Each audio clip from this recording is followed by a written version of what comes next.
2053. gads būs īsais gads un sāksies trešdienā.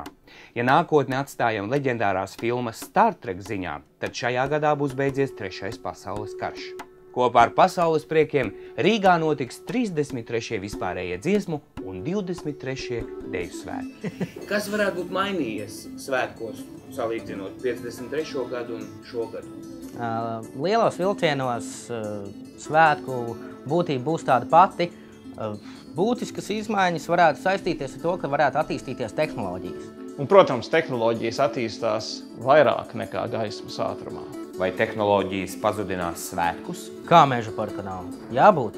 Šī estrāde jaunā, es to iztēlojos kā tādu lielu amfiteātri, bet šajā amfiteātrī varētu vienlaicīgi dziedātāji dziedāt un dejotāji dejot. Orķestri ar koriem jau tagad ir uz vienas skatuves, un dejotāji uz dažām dejām noslēguma koncertā pievienojās, bet es gribētu, lai dejotāji maksimāli daudz dejot pie tām dziesmām, kuras izpilda koris vai orķestris. Interesanta ideja varētu būt, ka hologrammās atdzīvinātu slavenākos diriģentus, un viņi varētu būt kopā ar mums.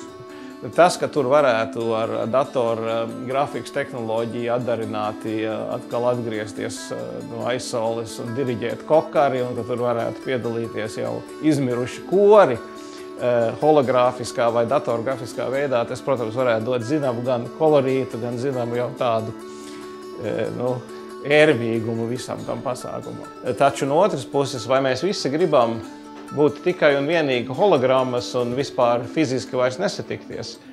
Tas ir viens no iespējamiem draudiem šādam lielam tautas pasākumam, šādiem lieliem tautas svētkiem kā dziesmu svētkiem, kas varētu rasties, ja mēs visi nodomāsim, ka mēs varam visu pasauli apmeklēt un visos pasākumos ierasties nevis kā miesiskie bet kā gaismas un miglas radītas trīsdimensionāls attēls. Galvenam pasākumam šādos svētkos ir jābūt šim milzu cilvēku korim un viņu klātbūtnē, jo es domāju, ka nekur pasaulē nav tā, ka tur 15–20 tūkstoši balsis dzied kopā.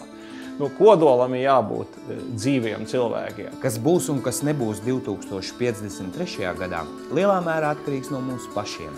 Lai veidotu nākotni, ir jādzīvo tagadnē.